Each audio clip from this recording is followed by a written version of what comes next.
August 1943. Occupied France. Inside a damp, shadow-draped hangar, elite German aviation engineers stand in suffocating silence. Before them rests a captured American P-47 Thunderbolt. For months, Luftwaffe pilots mocked this bulbous machine, derisively dubbing it a flying milk bottle. But as Oberleutnant Werner Schulz, technical director of Jagdgeschwader 26, orders the engine cowling stripped away, the arrogant laughter dies. They do not find crude machinery. Instead, they stare into the mechanical abyss of a Pratt Whitney R-2800 double Wasp engine. It is a terrifying masterpiece of pristine metallurgy. In that cold hangar, Schulz realizes he is looking at a mathematical death sentence for the Third Reich, but how could one single engine guarantee the annihilation of Hitler's empire? To understand the sheer psychological shock paralyzing those engineers, you must look down at the grand, bleeding chessboard of 1943. The skies over Europe had devolved into an unprecedented meat grinder. The Luftwaffe, flying their sleek Messerschmitt Bf-109s and Focke-Wulf FW-190s, were locked in a desperate struggle against daylight raids by American B-17 bombers. Up to this exact moment, the High Command in Berlin harbored a fatal delusion. Unisolated in their echo chamber of ideological supremacy, they genuinely believed the United States was a mongrel nation, capable only of churning out cheap refrigerators and mass-produced Ford automobiles.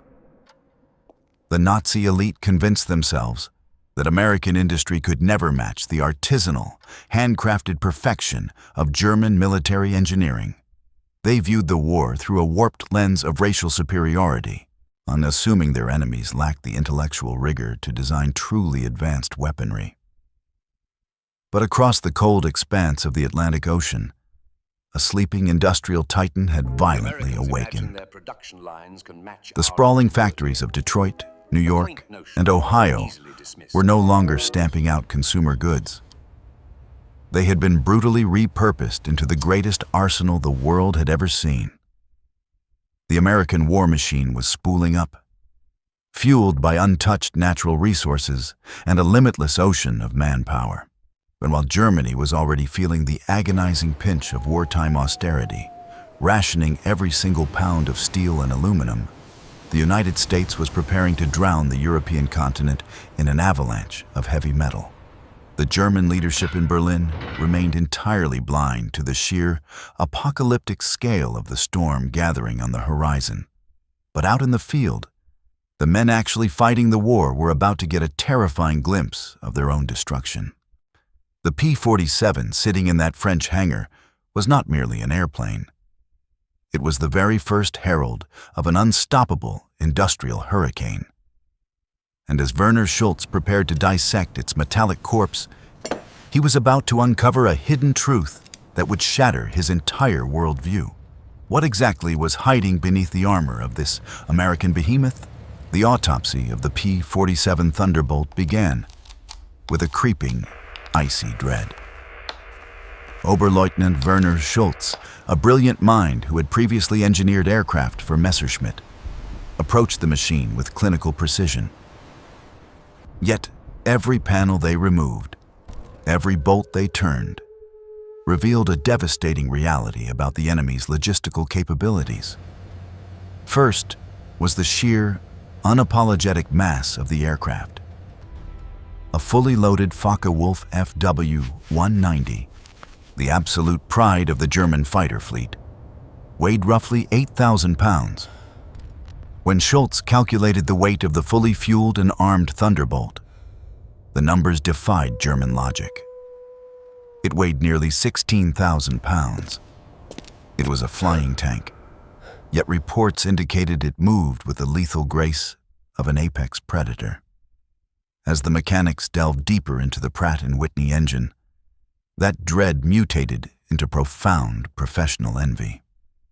A master mechanic, his hands stained with dark oil, pointed out that each cylinder on the massive radial engine was individually removable.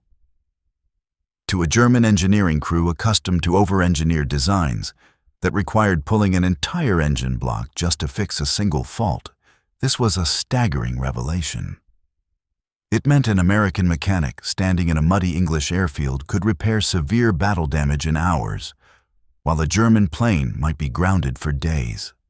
But the most terrifying aspect was the material itself. Schulz scrutinized the metal alloys, hunting for the telltale signs of wartime shortcuts. He found none. There was no rationing here. The metallurgy was flawless, rich with rare earth elements that Germany was already bleeding its soldiers to acquire. The Americans were building war machines with a lavish, almost insulting disregard for material constraints. And they treated complex engineering with the casual abundance of a nation with infinite resources. The sheer perfection of the maintenance design was demoralizing enough.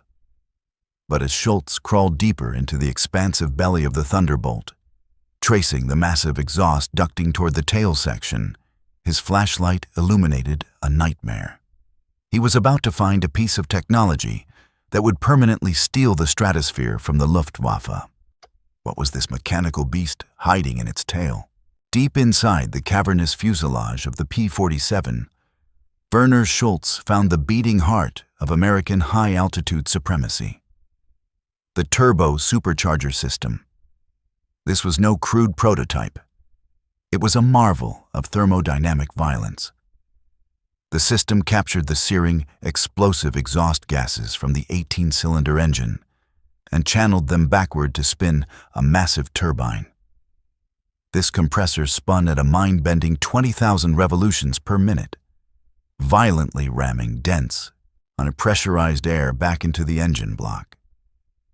While the pride of the Luftwaffe, the BMW 801 radial engine, gasped and choked for oxygen in the thin air, losing its 1,700 horsepower above 20,000 feet. The Thunderbolt breathed freely. The turbo supercharger allowed this 16,000-pound behemoth to maintain its full 2,000 horsepower at altitudes exceeding 25,000 feet. Up there, in the freezing stratosphere, American pilots would be untouchable, looking down on struggling German fighters like hawks circling exhausted prey. But the engine was only half of the nightmare. When Schulz inspected the wings, he discovered an arsenal that bordered on the absurd. Mounted inside were 850 caliber Browning M2 machine guns. They were fed by an astonishing 3,200 rounds of ammunition. When an American pilot squeezed the trigger, those 8 guns combined to vomit more than 100 heavy armor-piercing and incendiary rounds every single second. A mere 2-second burst unleashed a solid wall of 200 heavy-caliber bullets, enough to saw a German fighter plane entirely in half. And the Thunderbolt carried enough ammunition to sustain this apocalyptic rate of fire for 30 continuous seconds. It was a flying battery of pure, unadulterated destruction. The airframe was built to absorb horrific punishment, and its guns were designed to obliterate anything flying in front of them. The sheer, brutal mechanics of the machine left the German engineers standing in stunned silence. The Thunderbolt was perfect, a flawless marriage of horsepower and firepower. But as Schulz stared at the complex, heat-resistant alloys of the turbo supercharger, a terrifying question arose. Could the mighty German war machine reverse engineer this masterpiece and turn the tide of the air war? The answer to that question would break Werner Schulz's spirit. Late at night, sitting alone at his desk under the harsh glare of a single lamp, the German engineer was surrounded by pages of frantic calculations. He was a man of science, a man who believed in the absolute truth of mathematics, and the math was screaming that the war was already lost. He analyzed the metallurgical requirements of the American turbo supercharger, as to withstand the inferno of exhaust gases spinning at 20,000 revolutions per minute, The turbine blades required highly advanced, heat-resistant alloys. Germany's supply of these critical rare earth metals, like tungsten and molybdenum, was already critically depleted, choked off by the relentless Allied naval blockade. They physically did not have the materials to copy the American design. But the engineering constraints were only the tip of the spear. Schulz had been reading intelligence reports regarding the manufacturer, Republic Aviation. The figures were incomprehensible. Republic was already churning out more than 500 P-47s every single month. And they were actively expanding their factory floors to push that number to 600, 700, and eventually 800. From a single aircraft type. Schulz looked at the meticulous, labor-intensive way Germany built its fighters, and he realized the catastrophic disparity. It did not matter how brave the German pilots were. It did not matter how brilliant Adolf Galland's fighter wings might be. Courage cannot stop a production line. With a heavy heart and trembling hands, Schulz drafted his final technical report. He wrote the ultimate heresy. He stated that Germany could not win an industrial war against America. It was a moment of crushing realization. The exact second a man realizes his empire is built on sand. He sealed the document, dripping with the cold sweat of mathematical doom, and dispatched it to the High Command in Berlin. The fate of tens of thousands of German soldiers now depended entirely on how the elite leadership would react to this undeniable truth. Would they listen to reason or march blindly into the abyss? When Schulz's meticulously detailed, desperately urgent report arrived at the High Command in Berlin, it triggered no alarms. It did not prompt a massive restructuring of the war effort or a frantic pivot in strategic planning. Instead, it was met with the arrogant, blinding sneer of ideological fanaticism. The Nazi leadership, utterly intoxicated by their own propaganda of racial and intellectual supremacy, simply could not process the data. To accept Schulz's mathematical proof of American industrial dominance would mean admitting that their entire worldview was a lie. A senior staff officer, reading the desperate warnings of one of his best aviation engineers, scoffed openly. His recorded response was a masterclass in fatal hubris. He declared the engineer demoralized by propaganda, insisting the P-47 was merely crude American engineering, inferior to German designs. There was no debate, where there was no inquiry into the metallurgical facts or the staggering production numbers. The report, containing the exact blueprint of Germany's impending destruction, was casually tossed aside.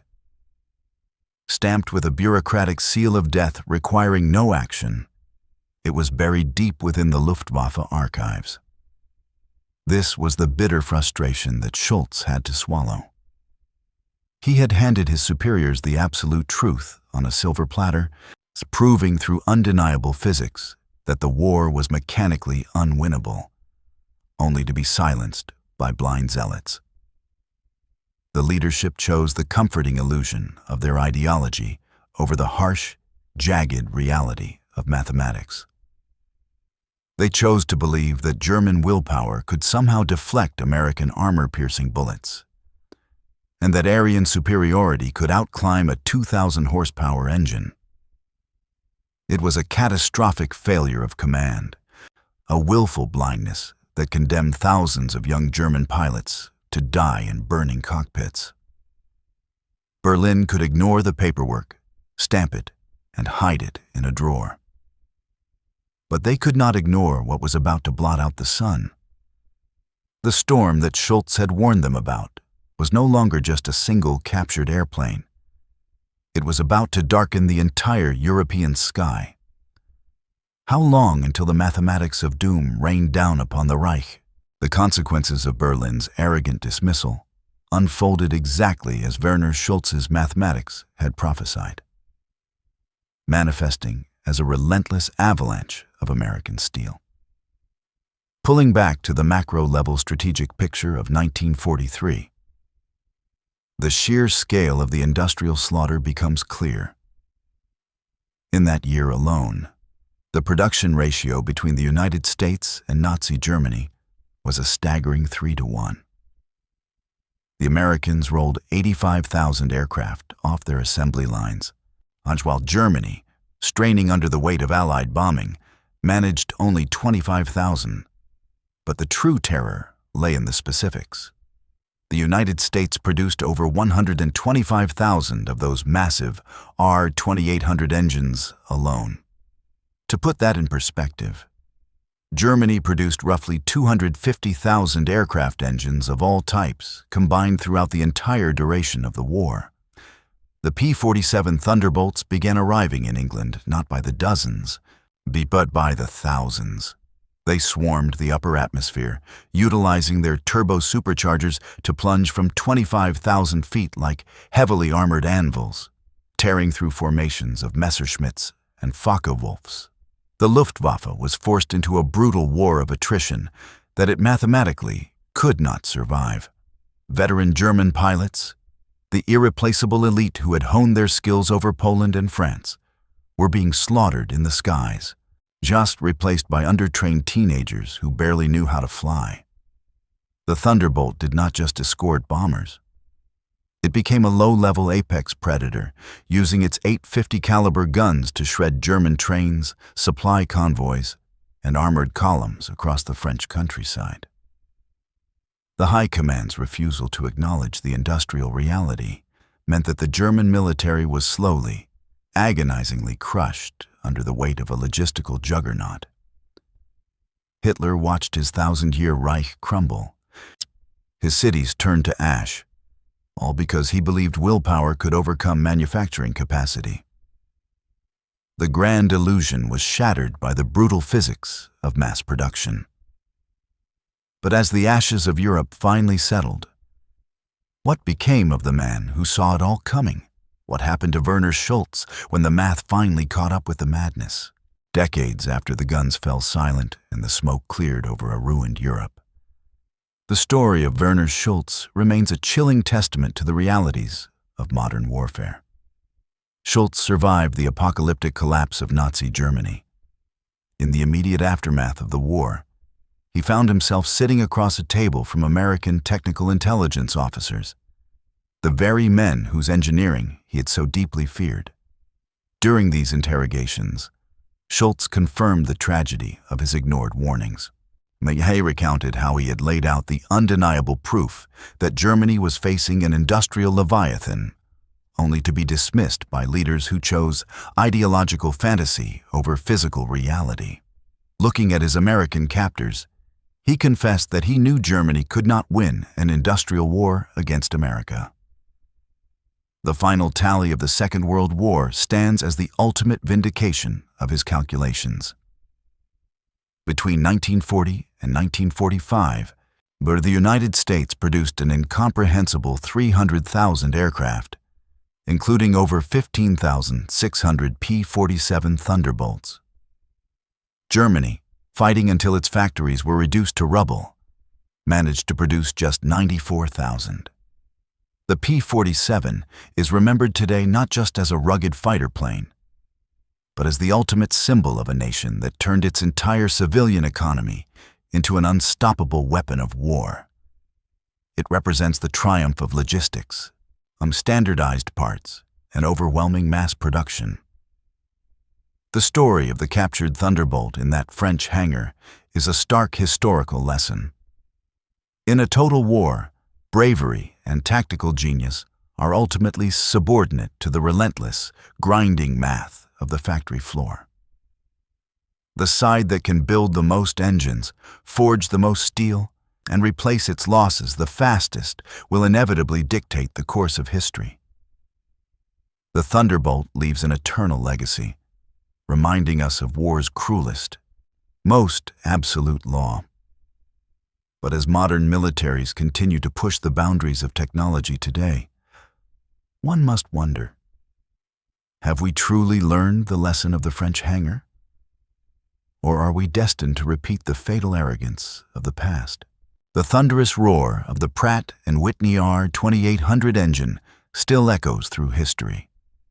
It serves as the mechanical heartbeat of the arsenal of democracy. A monument to the harsh truth that wars are not won by ideology or arrogance, but by the sweat of the factory floor, the precision of the engineer, and the relentless churning of gears. The P-47 Thunderbolt was the heavy metal fist of a nation fully awakened to war. If you were captivated by this deep dive into the brutal realities of industrial warfare, hit that like button and subscribe to the channel for more untold tactical histories. We want to hear from you in the comments. Do you think modern military powers today are at risk of making the exact same arrogant mistakes as the German High Command, ignoring industrial reality for ideological comfort? Let us know below, and we will see you on the next battlefield.